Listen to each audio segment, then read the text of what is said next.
Be ready! That was the motto of the Boy Scouts. The Scout Act was different. The law stated that a Boy Scout must be reliable, loyal, helpful, friendly, polite, kind, obedient, cheerful, thrifty, brave, clean, and respectful, and also naive, apparently, stupid, idiot, trusting. Nick had no other answers after checking the email on his wife's iPhone. He usually didn't look at anything on her phone at all, and she knew that very well, so she didn't bother to use any additional protection. After all, he was a Boy Scout. He didn't invade anyone's privacy. But Nick's wife was leaving town in a few weeks, and Nick was trying to remember the name of her hotel. She told him about it before, but he didn't pay attention and wanted to avoid an argument about why he didn't pay attention. These debates have become a bit more frequent lately. The trip would be their longest time apart since their wedding 5 years ago, and Nick had been thinking about doing something romantic, like sending flowers. After all, what better way to show the woman he loves how much he loves her than to send her flowers when she was several thousand miles away in the city of love, Paris? It was the city of love, okay, but he wasn't who she was going to love there. No, it had to be Dwayne, who was also going on a trip. After entering the password to his wife's phone, the date of their wedding, Nick found himself reading one of the non-work-related emails his wife and Dwayne had exchanged over the past few weeks. They talked about walking along the Champs-Élysées at night, then taking a boat ride on the Seine in the moonlight, and then making wonderful love all night. Almost as surprising as the affair itself was the fact that Nick's wife Linda and her lover Dwayne exchanged messages using their work email accounts. She should have known better. So does Dwayne. Like Nick, Linda was a lawyer. Dwayne was a paralegal at Linda's firm. All three have conducted extensive document analysis in major litigation cases where huge teams of lawyers and paralegals have read every one of the hundreds of thousands of emails generated or being considered for document discovery proceedings. The story was always that one or two idiots had an affair, and the lawyers then tried to figure out whether the affair had anything to do with the case, and if so, how to limit the damage. The truth is that the reason Nick didn't pay attention when Linda told him about the trip and the name of the hotel the team would be using was because something strange was going on.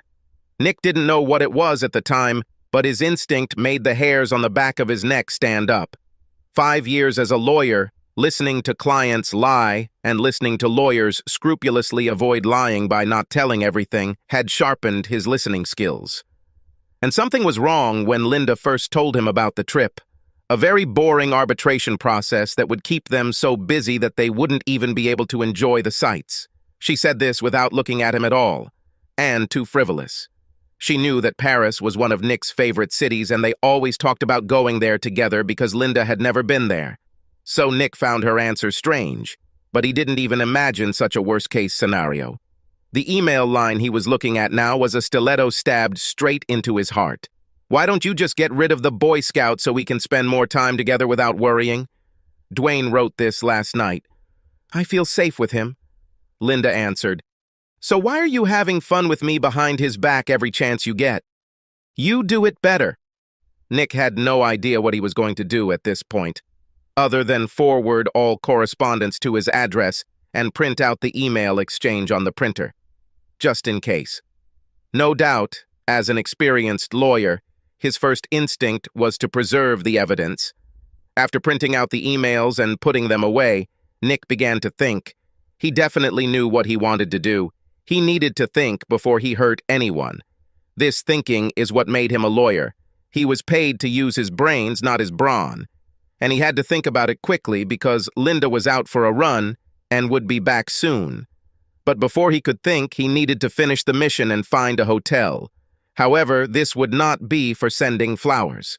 He didn't know why he would need this information, but he just knew he needed it. Perhaps as a target, close to the Eiffel Tower. About a 5-minute walk from the International Chamber of Commerce, where Linda and Dwayne will be working on their arbitration case with the rest of the team, at least when the two lovers have some free time. Once he found the hotel, he had to quickly do a computer search on Virginia divorce law. He remembered some things from the bar exam 5 years ago, but it was always good to check. Adultery was grounds for divorce and could affect issues such as alimony and division of property. But the accusation of adultery also had its own nuances. One of them was connivance. Finding out about the adultery and then voluntarily resuming sexual relations and continuing to live together was her defense. So, he needed to get out of the house, and quickly. And there should be no confrontation. Not yet. He fully intended to hit her with complete shock and awe without any unknowns thrown into the mix. He was going to dominate the battle space for the rest of this marriage, which meant he would have to lie. Inconsistent with the Boy Scout law, but it was war. After all, it was Churchill who said, "Truth is so valuable in wartime that it must always be accompanied by a bodyguard of lies." Nick's lies would serve a higher purpose now. In any case, none of them were under oath. He went up to the master bedroom and began to pack his things. He finished quickly and placed his suitcases by the front door. He had almost finished gathering the important documents he needed: bank and credit card statements, 401k and IRA statements, car titles, pay stubs, mortgage, and Linda's latest student loan balance when she returned from her run. He heard her in the kitchen as he rose from his basement office. He decided to look exhausted and out of sorts when he saw his wife. Her shoulder-length brown hair was pulled back into a ponytail. She looked good. It's a pity that she was disgusting in his eyes. He already knew that love was dead. "You know, I'm going to Paris," he said with a grim smile. The color drained from Linda's face. Her blue eyes turned pale. "What? Paris, Virginia." Her shocked expression quickly disappeared. "Sven just called," Nick continued. "We are testifying in an insurance case and we must prepare a witness. Apparently we just lost the motion to compel. The judge is pissed, and the entire investigation timeline is in chaos. I'm going to be on the road for a few weeks, although I'll probably have the opportunity to stop by from time to visit." "Poor baby," Linda said with an appropriate expression of concern. "Maybe your company is hiring. I would prefer to go to your Paris," Nick said, and saw concern appear on her face again. But then she grinned. "Send me your resume. Maybe you have the right amount of experience for us to consider you." It was a joke. Linda's law firm ranked higher in the rankings than Nick's. Then, perhaps with some guilt, she made a move as if she was going to hug him. But Nick turned and returned to his office before she could close the gap. The visions of him slapping her in the face were coming back, and he wasn't sure he could keep them under control. Back upstairs, Linda asked what he wanted for dinner. "I can't stay for dinner. I'll grab something on the way.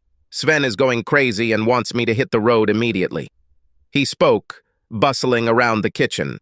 Linda followed him to the door, looking a little worried. As he grabbed his suitcases and headed for the door, she pursed her lips for a goodbye kiss. "Sorry, I think I may have caught a cold. This morning I have a sore throat. Maybe it's an allergy, but I don't want you to catch anything." Linda followed him to the car as he loaded it. "When will you be back?" "Probably not before Friday. We're going to Roanoke after Paris. Then next week we have to go to Baltimore." Perhaps he was becoming even more paranoid, but he thought he could hear the gears of her brain turning as he watched her avert her eyes, as if imagining how his absence would open up some unexpected possibilities for her. Waving goodbye, he backed out of the driveway. He hoped she would simply assume that he was busy with work and annoyed that he had been called on Saturday. His acting couldn't handle much more at the moment, but he suspected that she was already planning to invite Dwayne over. Nick drove until he came to a nearby shopping center with a coffee shop. Like most lawyers, he thought better by putting it down on paper. As he finished his coffee, he began to make a list of things that needed to be done. He paused for a moment to realize that he had never thought about reconciliation. That wasn't even an option. There will only be retribution. The only question was the degree of retribution. The ringing tone of his phone interrupted him. He didn't recognize the number. "Yes?" he answered impatiently. "Mr. Buford? I'm Sam Granger. I don't think we've met, but I'll get straight to the point. I got your number from the internet. I'm in the business of buying old houses and tearing them down to build mansions. I know. Everyone hates what I do, but they don't hate me as much when I give them a check. Granger spoke so fast that Nick didn't have time to react other than to think that the house wasn't old. It was cozy. And what the hell? He started talking about tearing it down, but then his rational mind took over. Well, I'd like to buy your house so I can tear it down. I would suggest building a shopping center, but I can never guarantee a timeline for new construction, especially with county permits and all.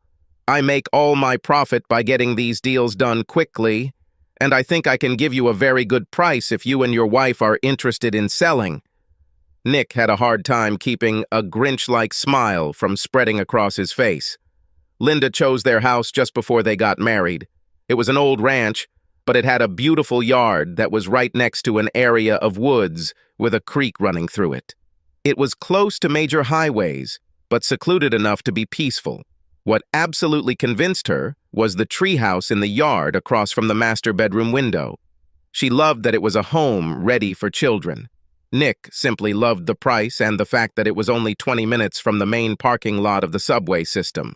That and a 30-minute train ride to work made moving to the area quite convenient.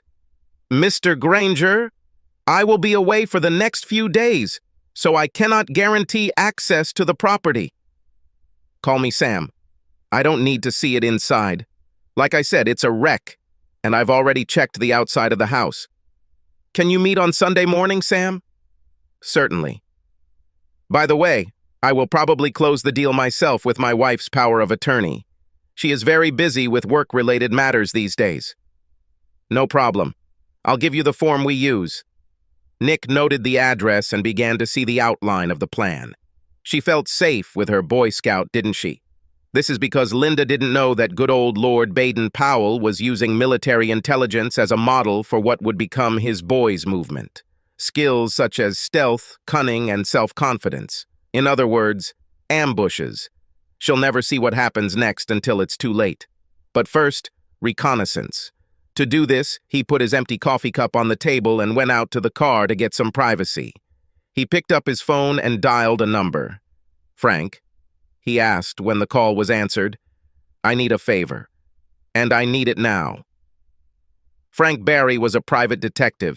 During his 5 years of corporate legal work, Nick made it a point to also do pro bono work to help poor people with their legal problems. This corresponded to his ideas about the life of a worthy person. And what's more, it gave him real-life experience in court, something his regular job didn't usually provide. One of his law school classmates recommended that Frank help with a nasty divorce case involving a stepfather who had sexually abused his stepdaughter. Frank's evidence got the guy released when the police's lackadaisical response failed, and that evidence led to a quick divorce. Frank listened as Nick explained what he had learned. And you think your wife is going to put him in your bed tonight? Is she really that arrogant? She became very arrogant. She was one of the top students in her law school class. He thinks he can't make a mistake. I do it myself. I owe you. This Rivera divorce case brought me all kinds of good publicity. The phone rings constantly. I appreciate it, Frank, Nick said. By the way, there's a treehouse in the backyard that you might want to use. Its windows look directly into the master bedroom, and she likes to do things with the curtains open. It used to drive me crazy. But whatever started her engine was accepted, you know? You can get there by crossing the forest and jumping over the stream after dark. No fences and no dogs around. There is a service road on the other side where you can park. Thank you. If you don't mind, I'm going to hide a camera outside, pointing it at the front of the house, to keep track of who comes and goes and when. Great. And you're using Harry for a divorce, right? I'm guessing you want a divorce. Yes and yes. Fine. I know how much he likes the affidavit and the reporting process. If you're right, we'll find out pretty soon. Nick then called Harry. Is this about the law school reunion, Nick? I have already received 5 calls about contributing to their fund. No, I want to hire you. Linda cheats, and I want to burn this bitch. After Nick filled him in, Harry said, Come tomorrow. I know it's Sunday, but I still needed to sort out some paperwork at the office, so I was getting ready to head out. We might as well take action. It seems that you have already realized that adultery cannot be condoned. Frank already covers the adulterous part with clear and convincing evidence. The hardest part will be simply fighting for a financial settlement. She's also a lawyer at a big firm, so she'll have the resources to fight and stall, plus people in her firm giving her advice. Leave it to me, Nick said. I think we can work this out like civilized people. Then that means you're not going to burn the bitch, but okay. We can see what you come up with.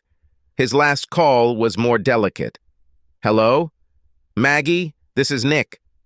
The silence on the other end of the line was deafening. Maggie, you son of a bitch! It's nice to talk to you too, honey, after all these years. What do you want, Nick? After all this time, I need your help. I thought Linda was your assistant. It's about Linda. She went on a spree. What a surprise, I really can't believe it. Stupid. Did you realize that all this is framed in quotation marks? I can't help you emotionally or sexually these days. I am dating. And I'm sure he's a happy guy. Look, I'm really sorry. I'm sorry we fooled around and let it ruin our friendship. I'm also sorry that I let Linda kick you out of my life when I thought there was a chance that we could be friends again. But now I need your friendly help. What do you need, Nick? He told her. There was silence on the line, then laughter. I agree, she said after she had calmed down, but he could still hear the smile in her voice. You always made me laugh. Thank you, Maggie.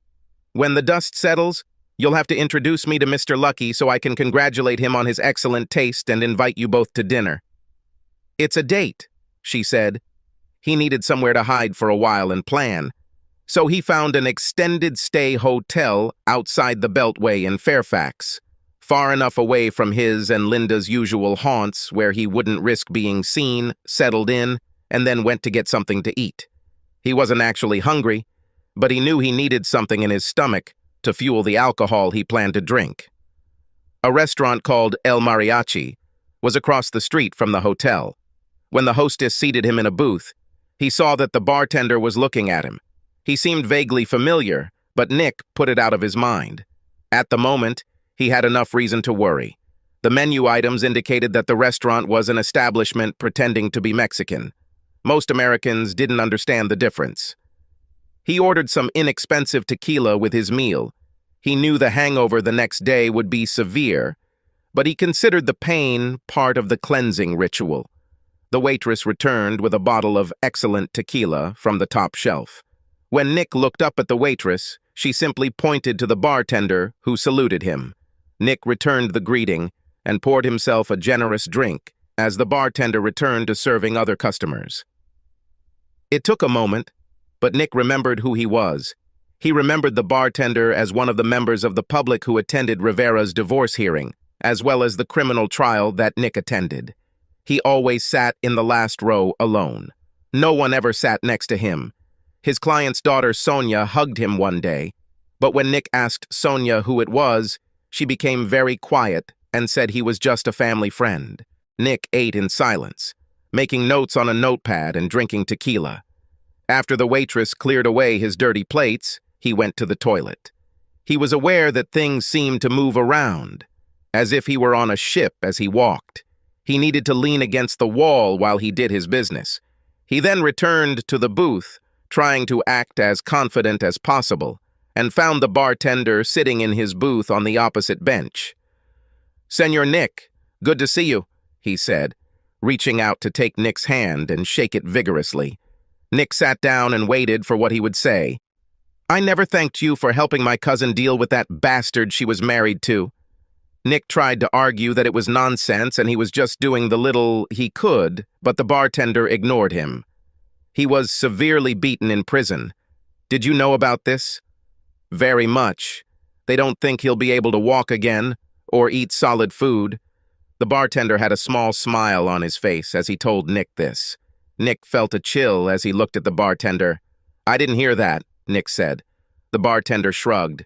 "This is yesterday's news. What brought you to El Mariachi alone on a Saturday night? Where is your charming wife?" Nick looked the bartender straight in the eyes. The bartender was still smiling. It was not a mocking smile, more like a smile that knew a lot. Nick couldn't understand why he asked such a strange question. How did the bartender even know Nick was married? Nick then remembered that Linda surprised him by showing up at one of the hearings and kissed him after it was over. The bartender must have still been in the courtroom. "We have some problems with her," Nick said. He saw no reason to lie or hide information. "Like she's having fun with someone else?" Again, with a knowing smile. Nick was shocked and fell silent. "I'm not a lawyer, Don Nicholas, but I know that if you want to keep a secret, you shouldn't write it down and leave the paper in plain sight," said the bartender, pointing to Nick's notebook. It noted elements of adultery, had drawings showing Dwayne being stabbed to death, contained the name Linda surrounded by a circle with a slash, and had a to-do list that included the phrase "burn the bitch." Nick shrugged. Poor operational security, but at least it didn't give away any sensitive customer data. Any man in your situation should ask himself what he wants. What do you really want, Senor Nick? What would you want more than anything in the world, other than money, if you could choose your revenge? Nick didn't hesitate. "I want to hit her on the nose so hard that it breaks. And I want to hit her in the face so hard that both her eyes turn black. She has a very beautiful face and very expressive eyes. I want to destroy them." The bartender's smile grew wider. He then chuckled, shaking his head. "You, my friend, are not thinking rationally.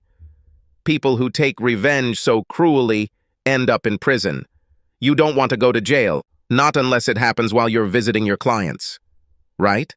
The bartender paused and looked slyly at Nick. Nick nodded. "But maybe I can help with something. You helped my cousin with her little problem. She could have turned to me for help, but for various reasons she refused to do so. You, however, stepped in and took care of her." Nick tried to interrupt him. Sure, he asked Frank to gather evidence, but he made the police do all the work. It didn't hurt when Nick asked one of the partners from his firm, a former assistant United States attorney from the area, to calmly speak with the prosecutor to make sure the criminal case was getting the proper treatment. Nick showed up with his client only to make sure she had the proper respect from the prosecutor. His client's divorce itself was commonplace after her husband was convicted in a criminal case. The bartender brushed off his protests. "You must understand that helping ordinary people like my cousin is worthy of attention in itself. I am in your debt on behalf of my family. I always pay back my debts. I think you could use some help." Nick looked at him intently. "I'm afraid I don't remember your name." The bartender's smile turned into a shark-like grin. "Some people call me El Diablo." "Devil?" The bartender nodded. "That's what people who don't like me call me. To my friends, I'm Jose Garcia." Now it was Nick's turn to smile. "What should I do to receive a favor from the devil? Sell my soul?" El Diablo's smile disappeared. Nick didn't smile either. "Be serious. You are a lawyer. You have no soul." His smile returned, and Nick knew he was joking. "Call it professional courtesy, Senor Nick. Now just give me your address, your wife's name, and tell me what her daily routine is. What are you going to do?" "I have several ideas, but what does this phrase sound like? Ignorance is bliss. I think you need to be blissfully unaware and be able to report on your movements over the next few months. Buy yourself a burner phone so we can keep in touch, and leave the number here at the bar. And then don't come back here again. It will be better this way." Nick told El Diablo about hiring a private investigator, his plans to stay home until Linda left for France, and Linda's travel plans. El Diablo knew this hotel in Paris, but did not say from where. "Just one question, Senor Nick. Is there any chance of reconciliation, forgiveness, mercy? I don't want to hear later. I changed my mind." El Diablo looked him straight in the eyes. The smile disappeared. His expression became serious. Nick returned his gaze. Nick took a deep breath and paused to check his emotions again. The path was clear. He was a simple guy. Trust and loyalty. These were his most important values. They left his marriage. Linda flipped a switch in his brain, and love was now replaced by hate. Over time, upon reflection, he simply won't care. That time was not now. No one. El Diablo relaxed. Fine. Don't worry about anything. The waitress brought the bill. El Diablo shooed her away, but allowed Nick to tip her generously. He also allowed Nick to take a bottle of tequila with him, but warned him to slow down. He needed a clear mind for battle. Somehow Nick woke up at a reasonable hour on Sunday morning without much of a hangover. He arrived at Harry's law office at 10 a.m. and found Frank already there. "Sorry, Nick," Frank said. "She definitely had sex with that guy. In your bed. He was there 2 hours after you called me, and he was still there when I left this morning. We received a very good quality video. I made you a copy, but you might not want to watch it." Harry interrupted him. "You better not look. I don't want you to do something stupid and get arrested." "Don't worry," Nick said, taking the DVD from Frank. "Give me the rundown.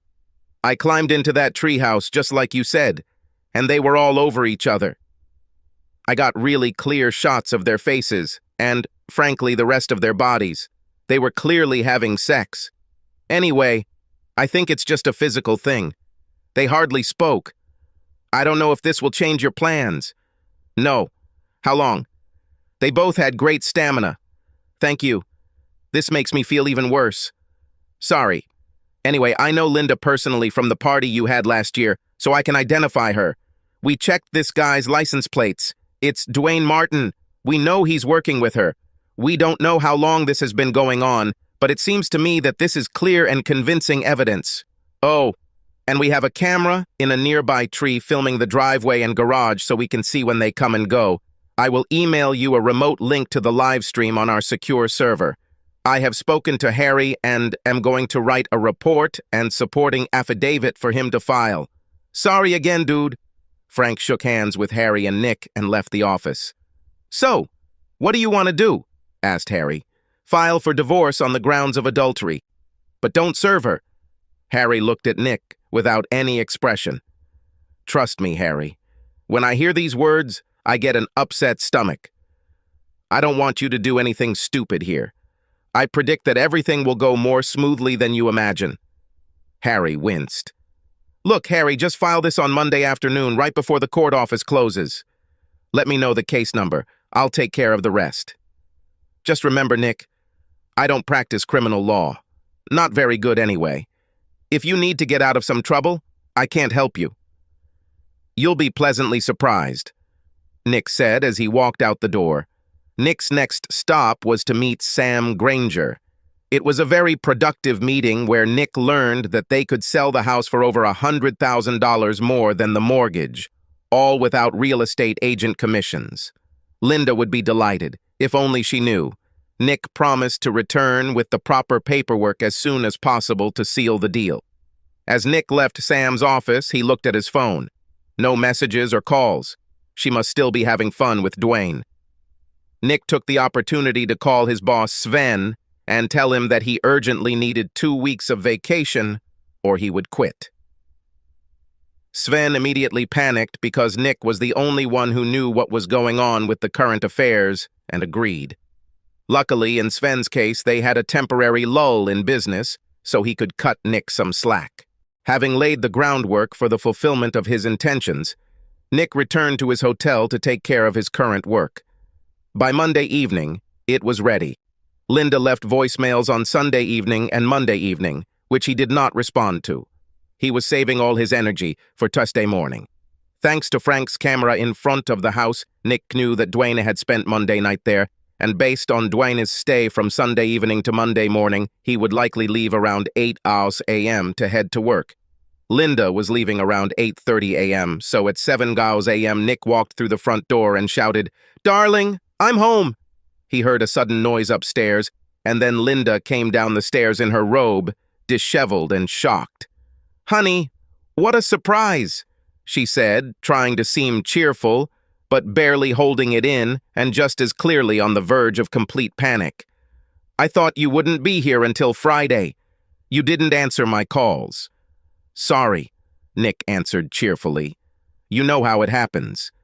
Nick pretended not to notice the 2 glasses of wine left in the living room and headed straight to the dining room. Linda stood in the doorway, looking at Nick, trying to figure out her next move and how to stop him from going up the stairs to where Dwayne was obviously hiding. A knock on the door made her jump. "Can you open it, honey?" Nick asked. Meanwhile, he began laying out papers on the dining room table and pretended not to notice as Linda squared her shoulders and went to open the door, perhaps expecting the bailiff to arrive with the divorce papers. Instead, it was Maggie who walked right in as soon as Linda opened the door, simply saying, "Hello." Linda watched with curiosity as Maggie sat down at the dining table and opened her suitcase. "Sorry, honey," Nick said, "but I don't know when I'll be on air again. And you know, I can't think of you going on a foreign trip without renewing your powers of attorney. You know, just in case something goes wrong and we need to deal with some financial or medical emergencies. Oh, and I had a couple of moments over the weekend and got a tip on refinancing my mortgage at a really great rate. Since we are both going to be traveling, I thought this was the only time we would be able to do it. Sorry for the urgency." He tried to look apologetic. "Who is this?" Linda asked, pointing at Maggie when the artery in her temple stopped pulsing violently. "I'm Maggie." "Maggie is a notary," Nick explained. Linda visibly relaxed. She still had a lover hidden upstairs, but events had not yet completely spiraled out of control. "You, my Boy Scout, always ready?" she said with a grin as she sat down, although her eyes were still wary. "It's just who I am, honey." He handed Linda a pen and began laying out the papers in front of her. "The flags with arrows show you where to sign. Take the time to read the documents if you want." "I trust you," Linda said with a wide smile, quickly signing all the papers in front of her. He prayed to God that she would do it, because otherwise he was screwed. But, as they say, he who dares wins. As Linda signed each document, Nick laid them out and handed them to Maggie, who lined them up and notarized them. "Mrs. Buford, do you have a photo ID?" asked Maggie. Linda stood up from the table to go get her purse. Maggie and Nick exchanged glances, but both had to quickly look down at the table to keep from laughing. Linda placed her driver's license on the table. Maggie took a photo of them on her phone and noted the details in her notary journal. Linda offered coffee, but both Nick and Maggie declined as Maggie finished marking the documents she had certified in her book while Nick put everything into separate folders. Linda's eyes continued to look up, waiting for Nick to try to go there, calculating her next move. Maggie left, putting all her things away and giving Nick a smile when Linda wasn't looking. Nick then gave Linda a break by saying he had a conference call to hold and would go down to his basement office to do it. Linda's shoulders relaxed because now she would have time to get Dwayne out the door and clear any trace of him before Nick emerged from his man cave again. Nick went downstairs to give her the illusion that she was still fooling him. He pretended he didn't hear the heavy footsteps on the steps as Dwayne fled, or the sound of the garage door opening so Dwayne's car could leave. But when he heard the sound of the shower running in the master bathroom, Nick gathered everything he had, walked out the basement door, and drove off in his car without saying a word to his loving wife. 2 hours later, after a hearty breakfast at the diner, Nick was in Harry's office. Harry looked shocked. "So, you're telling me that you made your wife sign Form CC-1406, confirming the filing for divorce and waiving all future service of process and notice of any future proceedings?" "Yes. The duly certified form is right here." "And so it was. You are also telling me that you forced your wife, an experienced lawyer, to sign a property settlement agreement in which she transfers to you all proceeds from any sale of your home and contents therein, cars and any jewelry she owns, gives you free rein to manage her personal belongings and allows you both to walk away with the retirement accounts you each own, without any alimony from you to her. She still earns more than me. According to these documents, she expressed a willingness to leave the marriage with only about $125,000 of her retirement contributions, plus about $200,000 of her student loan debt from law schools. Right? She always had a very generous nature. Harry narrowed his eyes at Nick and returned to the papers on his desk. "And you also made her sign an affidavit in which she admits to adultery and even admits that her lover was upstairs in the marital bedroom?" at the time of signing the affidavit and was there all night after having sex with her the night before. Are you even telling me that her affidavit supports the truth and accuracy of that line in the email where she talks about staying with her lover because he is better at it? Is this what you want to tell me? Lawyer, Nick said. There were no emotions on his face, as far as he could restrain himself. Please don't insult me. The documents speak for themselves.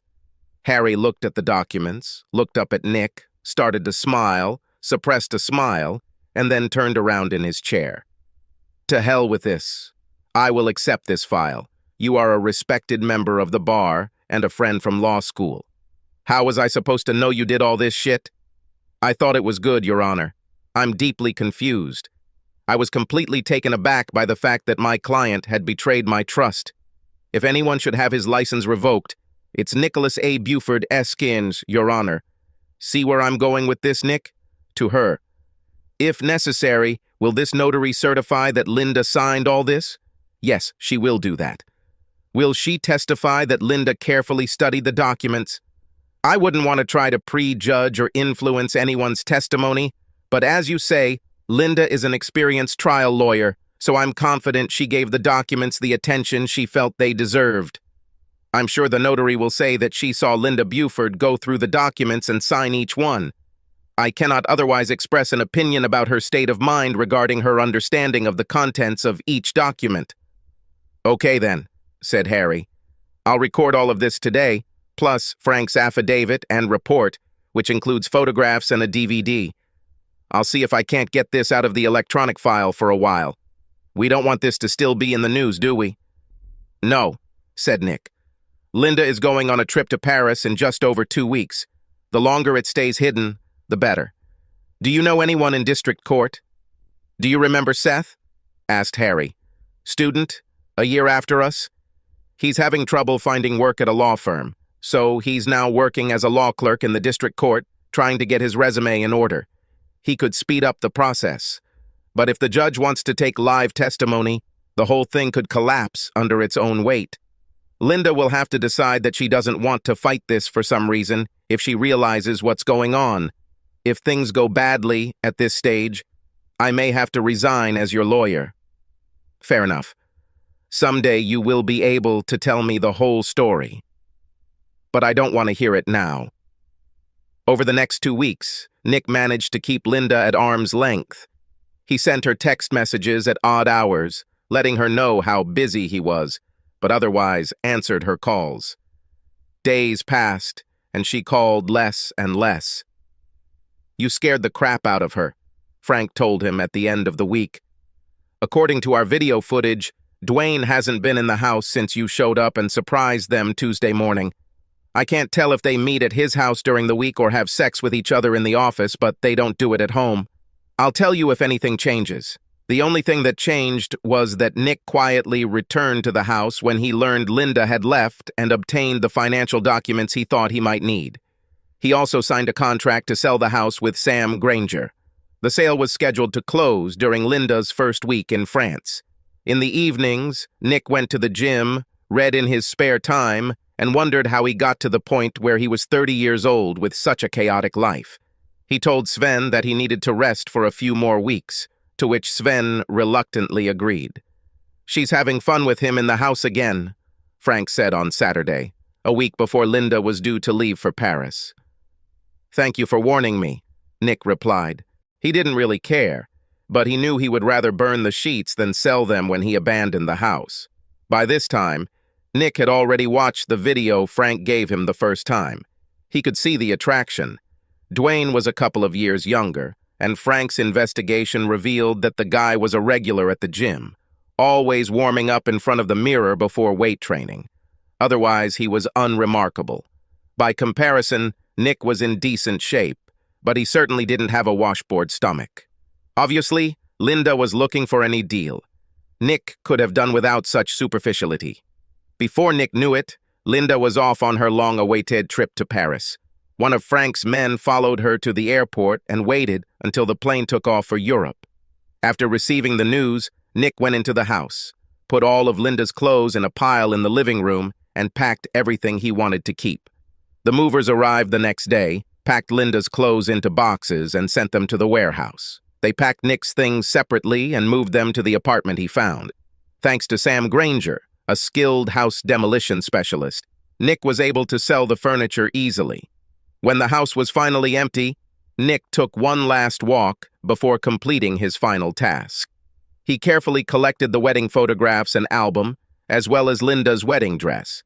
He took them to the patio fire pit that was directly underneath the treehouse, carefully placed the photos and album in the pit on top of the charcoal, added the dress and some lighter fluid, and lit a match. After it all burned down, Nick was pleased to see that the video actually had a lot of detail. You could even see details of their memorable moments together in each photo as it was added to the pit. A day later, Nick completed the sale of his family home, using a power of attorney from his wife to sign as her attorney in fact. She really should have read everything she signed. With a separate financial power of attorney, Nick was able to deposit the home sale proceeds check into his personal account, pre-certified on behalf of his wife as her attorney in fact, and close the joint accounts.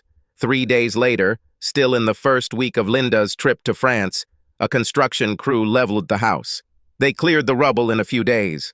After this, work began on preparing the site. Unfortunately, the tree with the house, which was ideal for children, had to be removed. There was a gazebo on the new site. Unfortunately, at the moment when the entire place where Nick and Linda once had a happy home turned into just a large square of land, construction stopped. Looks like something went wrong with the permitting process. Nick and a friend from law school who worked in the county permitting department were confident that the problem would resolve itself within a couple of days after Linda returned home from France, once the appropriate forms were received and approved. During all this time, Nick did not answer a single call from Linda. He stopped texting her, didn't respond to emails, and didn't respond to voicemails. Some of her friends and relatives called. Nick sent a quick message back saying he was busy and traveling, mostly so they wouldn't try to drive by the house and see him. El Diablo called him on his prepaid cell phone and told him that Linda and Dwayne seemed to be under stress and weren't looking well. Maybe she suspected something was wrong? Nick asked how he knew this. El Diablo only said that he has friends everywhere, even in Europe. He did ask Nick if he would be interested in returning Linda's wedding and engagement rings. When Nick said no, El Diablo asked if he would mind if someone else bought them. Hell no. Fine. I might know someone who would like them. On Wednesday, 2 days before Linda was due to return from Paris, Nick was in Harry's office. I don't know how the hell this happened, but here's the divorce decree. This is much faster than usual for this type of case, and Seth remained silent. I don't want to know, and I don't ask. Count your lucky stars and congratulate yourself on being single again. Here's the copy I'm going to send to your ex-wife. I'm sure she'll be delighted. As Nick approached his car outside Harry's office, his phone rang. He didn't recognize the number, but when he answered, he recognized El Diablo's voice. Nick, you should take a vacation. Right now. Go to a place where there are a lot of people who know you and can tell you were there. El Diablo hung up. Nick realized that it had been a long time since he had seen his college friends who lived in New York. Luckily, his schedule was clear for the next few days, so he went on a trip that same day, attended several exhibitions, visited several museums, and went out with various combinations of friends for lunches, coffees, and dinners, most of which he paid for with a credit card. He also tipped generously at his hotel so that all the staff knew who he was. While there, he express-mailed a copy of the DVD showing him burning her wedding dress and wedding album to Linda's parents' house. Late Sunday evening, after enjoying coffee and pastries in Little Italy in Manhattan, Nick's phone rang. It was his father-in-law. Nick, where are you? Linda is going crazy. She is in the hospital. Yes? What's wrong with her? This was getting interesting. She returned from her trip on Friday, but she and her colleague were apparently kidnapped from the airport. They were both high on something and they only came out this morning. A colleague was beaten almost to death. And Linda, here her father's voice wavered. Once upon a time, Nick would have shown compassion. What happened to Linda? She woke up and found herself covered from head to toe with tattoos. Tattoos with terrible inscriptions. And as soon as she woke up and saw this, some guy in a mask came in and hit her on the nose, breaking it, and then with 2 more blows, he gave her 2 black eyes. Impressive, Nick thought. In fact, it was the cherry on the sundae. He would be happy if Linda realized that he betrayed her, just as she betrayed him in her marriage. It would be worth an immortal soul if he had one. Sorry to hear this. I'm out of town at the moment. What would you like me to do? Nick could tell there was surprise on the other end of the line. You are her husband. She's your wife. Sorry, not anymore. We divorced. The court order was issued last week. She's cheating on me with the guy she's traveling with. What? What here? What part was unclear? Nick knew he was being unnecessarily cruel now, but he didn't care. I have a video. I can send you a copy of her having sex like a cat, and not with me, if you want to know. There was silence on the other end of the line. Nick wondered if his father-in-law had had a heart attack. We're done with her, so you'll have to take her home. She's not my problem now. You did it? His father-in-law shouted. I've been in New York since Wednesday celebrating my divorce. Look, I know you're upset and I hope Linda gets better soon, but I don't think we have anything else to say to each other. He hung up. At that moment, it occurred to Nick that the stress of city life had recently become too much.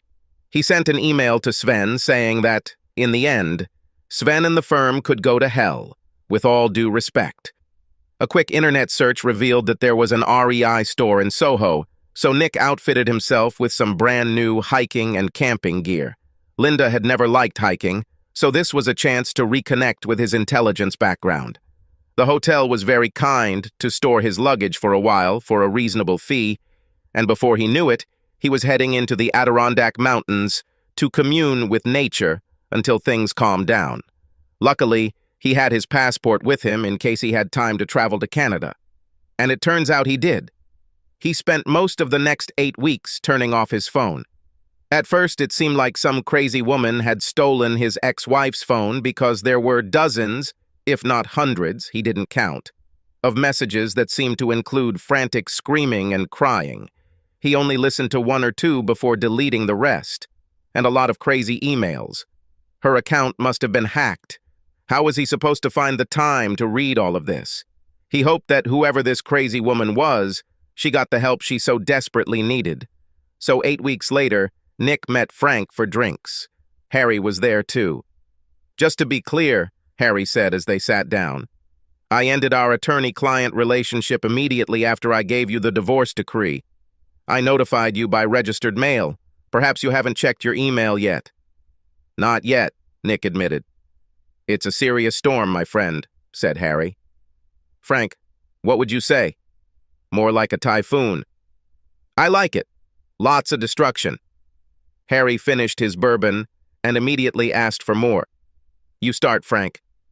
So, on Monday morning, the former Mrs. Buford arrived at her old house with her parents. We never got around to removing the external camera. When she saw the vacant lot, she had a complete breakdown. She fell to her knees, sobbing, and assumed the fetal position. Ends with her kicking and screaming like a toddler at the mall late in the afternoon. Then a work crew arrives with equipment and she goes crazy again. She loses her composure for the 3rd time when the construction workers see what is tattooed on her face and start laughing. And this despite the fact that she has raccoon eyes from the beatings, plus a Band-Aid on her broken nose. Harry picked up the story. That afternoon, she and a couple of lawyers from her large firm showed up at my modest office in a menacing mood. They didn't have an appointment, so I made them wait 25 minutes. I made sure my Glock was loaded and on my desk. Thank God we're in Virginia, you know. 25 minutes later, they are all yelling at me, talking about urgent motions, bar complaints, and contempt proceedings. I have to admit that I had a hard time not looking at the tattoos all over her face. This was done very clearly in red and blue ink so that it could be seen from a distance. When I was able to refocus, I asked what exactly the problem was, which statement in either statement was false. They all stopped and looked at each other. So I asked if there was any controversy about your ex-wife committing adultery. They all said yes. So I played a video that I prepared while they were waiting for good old Linda, apparently bouncing up and down on someone who is not her husband in the marital bed. Obviously, they haven't looked through everything in the case file yet. Then they all just looked confused. Linda then starts screaming that you didn't even give her a chance to explain herself. And I said, "You don't care what the reason is. You just did it." She comes to her senses and starts talking about how she never agreed to let you sell the house, and what was the story with you burning her wedding dress, photos, and album. All these things were her personal property. I showed her copies of the powers of attorney, one of which was for the specific purpose of selling the house. I showed her the property settlement agreement, which gave you the right to dispose of her personal belongings at your sole discretion, and told her that she was lucky to have her clothes. I asked if she denied that it was her signature on the documents. She said no, but that she never agreed with anything that was written there. So then I asked if her whole defense was that she never read what she signed. I asked her to imagine how cross-examination would go if she challenged anything in court. Then she fell silent. I also pointed out the affidavit she signed where she admitted that her lover was upstairs at the very moment she signed, and I asked if that was true. This was the moment when she lost consciousness. Her entourage tried to revive her, but I had already called 911. She refused to go with them to the hospital. But then she started screaming about tattoos and her boyfriend getting beat up, and I said it had nothing to do with you. As far as I know, you were out of town anyway, and maybe Dwayne pissed off some husband, either another wife having sex with her, or some other woman who thought Linda was taking Dwayne away from her. I told them they knew where the Fairfax Police Department was if they had a criminal case they wanted to discuss. Then things got even better, Harry continued. So they still kept talking about filing a motion for reconsideration and all that kind of stuff. That's when I told them that just that morning I had received an anonymous email with links to several videos of Linda and Dwayne in your bed when they started doing it again before the trip to Paris. The message said that the videos would be sent to everyone Linda knew, and that you, Nick, knew nothing about it and could not stop them from doing it, and that they were friends that you once helped, and that they will protect you, and that they would hit the send button that day if she didn't just let the whole thing go. Do you know anything about this? I was out of town, Harry. After that, they left. I haven't heard anything about them since then. And nothing happened in the courthouse. It was Frank's turn again. They must have called the police because a couple of detectives showed up. They wanted copies of the videos and the report. Then they lost interest. Neither Linda nor Dwayne could say what happened, only that they got into a taxi at the airport, and the next thing the guy knew, he was in the hospital. With Linda, she woke up in a dirty hotel, got hit in the face, and then went to the hospital. The room was also billed to her credit card, plus room service and minibar. This time, Nick told him that the hotel manager had said that New York cops had checked out his stay at the hotel, and that his New York friends had been contacted as well, but they all vouched for his very active schedule in the city. Rumor has it, Harry said, that your ex is hiding in her parents' basement while she gets laser tattoo removal. The problem is that they charge per square inch, and it's covered from head to toe. It would have to cost tens of thousands of dollars, and still, the marks would remain with her forever. It's a shame, Nick said. Harry stared at Nick. Frank simply pursed his lips to keep from laughing. What happened to your lover? I understand that he was badly hurt, said Harry. There will be a lot of physical therapy in his future. The head is slightly damaged. Multiple concussions. He will likely have some difficulty getting another job as a paralegal. Their firm also released them both. It seems their relationship fell apart during the trip, and somehow this negatively affected the entire arbitration. There were not enough documents, objections were not ready. Witnesses had problems. They lost on the merits. The client was unhappy. The firm had to make human sacrifices to retain the client for future work. Someday, Nick, you'll have to tell us how you managed to cope with this, Frank said. Dealt with what? I'm a Boy Scout. Maggie was waiting in the car when he got out. I'm a little upset. No one asked me if I actually certified the documents or if she read them before signing. I was willing to say that I watched her study each one before signing, but I couldn't estimate how much time she spent on it. We should discuss this over dinner. I need to treat you and your boyfriend to thank you for helping me gain my freedom.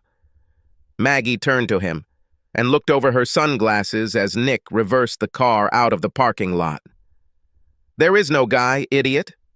Nick stopped abruptly and looked at her. Really? Indeed.